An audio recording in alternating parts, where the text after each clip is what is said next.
زیادہ سے زیادہ عبادت میں، تلاوت میں، نماز میں، دعاؤں میں لگانا چاہیے۔ اعتکاف میں انسان کی دعائیں بہت قبول ہوتی ہیں، تو رات کا آخری حصہ بھی ہو اور رمضان کا آخری عشرہ بھی ہو اور اعتکاف کی حالت بھی ہو، تو اتنے یعنی دعا کی قبولیت کا اس سے بڑا سبب کوئی ہو نہیں سکتا۔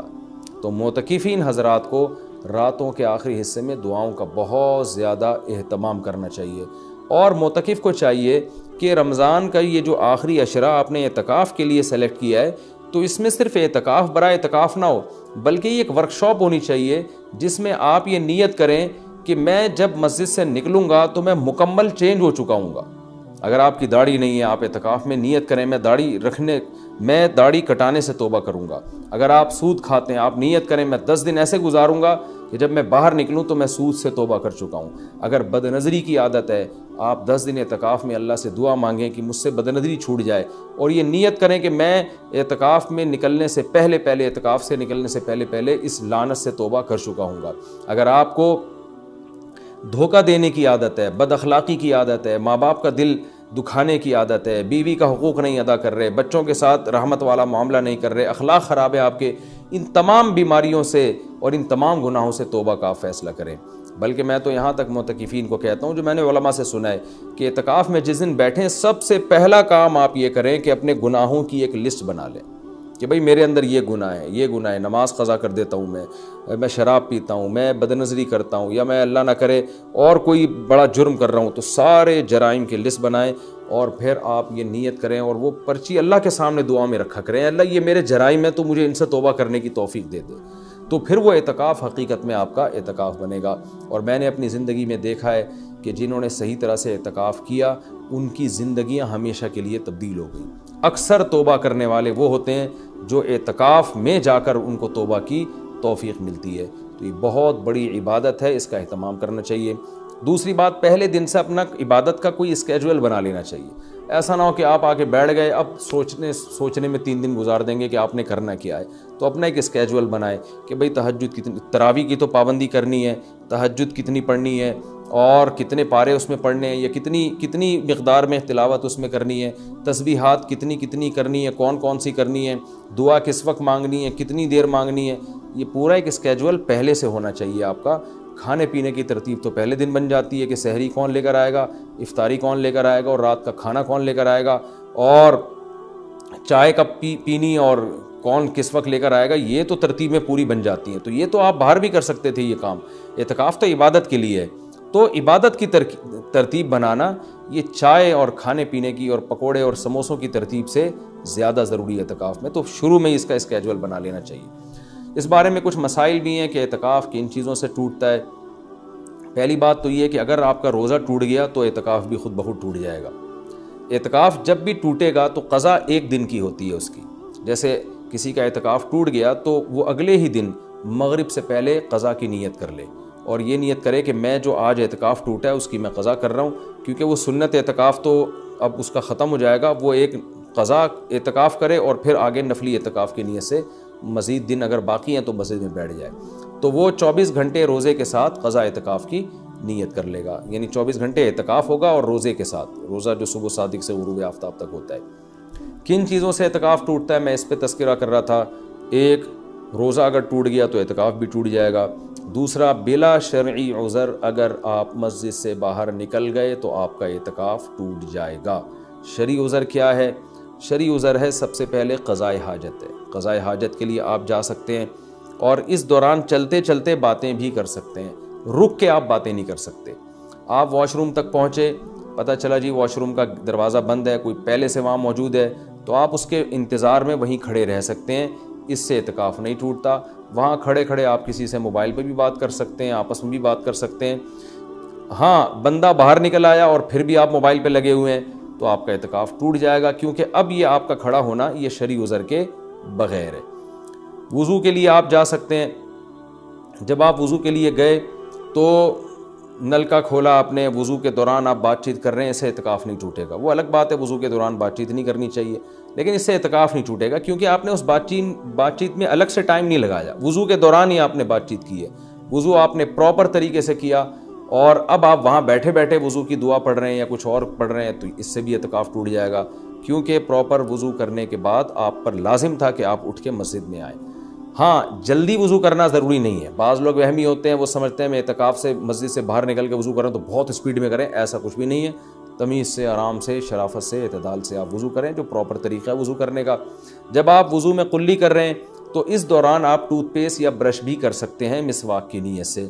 ہاں وضو کرنے کے بعد الگ سے ٹوتھ پیسٹ یا مسواک کرنے کے لیے مسجد سے باہر جانا، اس سے اعتکاف ٹوٹ جائے گا۔ وضو کے دوران وضو ہی کی نیت سے یہ کام کیا جا سکتا ہے، تو اس سے اعتکاف نہیں ٹوٹے گا۔ اسی طرح اگر کسی کے لیے گھر سے کھانے پینے کا انتظام نہیں ہو رہا، کوئی لا کے دینے والا نہیں ہے، تو وہ مجبوراً کھانا کھانے کے لیے بھی باہر جا سکتا ہے، کیونکہ یہ کھانا بھی انسان کی بنیادی ضرورتوں میں سے، آپ ہوٹل سے کھانا خریدنے کے لیے مجبوری میں جا سکتے ہیں اور لا سکتے ہیں۔ غسل کے لیے، فرض غسل کے لیے تو اعتکاف سے باہر نکلنا بالکل جائز ہے۔ سنت غسل کے لیے جو راجح قول ہے، جو دلیل کے لحاظ سے قوی ہے، اس کے مطابق سنت غسل کے لیے آپ اعتکاف کے لیے مسجد سے باہر نہیں جا سکتے، چاہے وہ جمعے کا دن ہو یا کوئی بھی دن ہو۔ راجح قول بہرحال جمہور کا قول یہی ہے، اگرچہ کچھ علماء دوسرے قول کے بھی قائل ہیں، لیکن جو راجح قول ہے، جو جمہور کا قول ہے، جس پہ فتویٰ اب تک دیا جاتا رہا ہے، وہ یہی ہے کہ آپ غسل نہیں کر سکتے۔ ہاں یہ ضرور ہے کہ اگر آپ واش روم میں گئے اور وہاں کوئی غسل کا بھی انتظام ہے، جیسے اٹیچ باتھ روم ہوتے ہیں، تو جتنی دیر میں وضو کرنے میں ٹائم لگتا ہے اتنی دیر میں آپ اگر غسل کر لیتے ہیں تو آپ کا اعتکاف نہیں ٹوٹے گا۔ اور ظاہر ہے یہ جب ہی ہوگا جب بغیر صابن کے آپ غسل کریں، جلدی جلدی کپڑے اتار کے بس پانی بہائیں، جتنی دیر میں وضو کرتے ہیں اتنی دیر میں، تو وضو ہی کی نیت سے آپ غسل بھی کر لیں تو پھر اعتکاف نہیں ٹوٹے گا، لیکن اگر آپ نے ٹائم لگا لیا تو ٹوٹ جائے گا۔ گرمیوں میں بہت بڑی پرابلم ہو جاتی ہے، پسینے کی بدبو لوگوں میں آ رہی ہوتی ہے، تو ایسے موقع پر اگر کوئی مسجد میں ایسا انتظام کر لیا جائے کہ مسجد ہی میں کوئی ایسا ٹب ہو جہاں بیٹھ کے کوئی نہا لے اور مسجد گندی نہ ہو، تو اس کی بھی گنجائش ہے۔ یا صرف سر دھو لے، اور سر تو دھویا جا سکتا ہے، آپ مسجد سے سر تھوڑا سا باہر کریں اور پھر کوئی شخص پانی ڈال کے یا خود ہی آپ پانی ڈال کے اپنے سر کو دھو لیں صابن سے، تو یہ بھی جائز ہے۔ پاؤں آپ کے مسجد کے اندر رہنے چاہیے، پاؤں اگر مسجد سے باہر نکل گئے تو اعتکاف ٹوٹے گا، پاؤں اگر مسجد کے اندر ہیں تو اعتکاف نہیں ٹوٹتا۔ یہ بھی اعتکاف کے کچھ بیسک مسائل تھے۔ اعتکاف کے دوران آپ کسی کے جنازے میں جانے کے لیے مسجد سے باہر جائیں گے، اعتکاف ٹوٹ جائے گا۔ کسی کی عیادت کے لیے مسجد سے باہر نکلیں گے، اعتکاف ٹوٹ جائے گا۔ لوگ کر رہے ہوتے ہیں یہ کام، جی وہ اللہ معاف فرمائے نانی کا انتقال ہو گیا، چاچا کا انتقال ہو گیا تو ہم جا رہے ہیں، تو بھائی نہیں جا سکتے آپ۔ جس کا بھی انتقال ہو گیا اس کے لیے یہیں بیٹھ کے آپ دعائے مغفرت کریں، اور ان کا جنازہ اگر وہیں آ جاتا ہے تو مسجد کے اندر بعض جگہوں پہ صفیں بنتی ہیں، جنازہ باہر رکھا جاتا ہے تو ٹھیک ہے، مسجد سے باہر آپ نہیں جا سکتے۔